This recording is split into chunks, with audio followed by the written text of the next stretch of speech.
જય માતાજી મિત્રો, કેમ છે બધા? રવિવાર તો એટલે હું, મમ્મી, પપ્પા, મામા, મમ્મી ને અમારો ભાણિયો ધ્રુવેલ અમે આવી ગયા છું ઓલી બીચ ઉપર. ઓલી બીચ ઉપર આવીને ફૂલ મજા કરી, થાકી ગયા એટલે બધા કે ભૂખ લાગી. તો મમ્મી ને મારા મામી કે ચાલો આપણે બનાવી ભેળ. એટલે એ લોકો એને ધીમે ધીમે ભેળ બનાવવાની પ્રક્રિયા ચાલુ કરી. મેં કીધું મને તો બહુ ભૂખ લાગી છે, તમે જલ્દી જલ્દી ભેળ બનાવજો.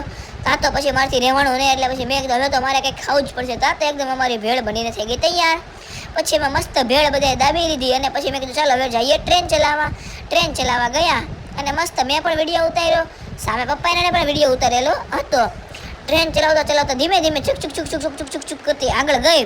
આ તો મારી આંખો એકદમ આશ્ચર્યચકિત થઈ ગઈ, કારણ કે મેં જોયું કે શું આપણા સુરત દાદા જેનો ક્યાંય વ્યૂ હતો યાર મિત્રો, તમે નિહાળી શકો છો. કાંઈ આમ નેક્સ્ટ લેવલ, તમે જોવો તો ખરી આપણે સુરત દાદા કેવા લાગે છે યાર. આવો વ્યૂ જોઈને પછી મેં એકી આરસી કાર પહેલાં મામા એકી, પછી બીજો રાઉન્ડ હતો મારો. એટલે બીજા રાઉન્ડમાં મેં પણ માંડ હાકી, પણ આરસી કાર હતી બહુ વજનદાર, માંડ તો મારથી હાલી. પછી ધીમે ધીમે કરતા અમે નીકળી ઘર બાજુ નીકળીને જોયું તો આપણા ગરવી ગુજરાતની પતંગ ઉપર હતી ને વહી તો કાંગારો. મસ્ત બે પતંગ ચકતા અમે જોઈને કીધું કે ચાલો હવે ઘર તરફ નીકળીએ. ચાલો તમને પણ મજા આવી હોય તો એક લાઈક કરી દેજો. ચાલો મળીએ આવા નવા મિલિંગમાં. જય શ્રી રામ.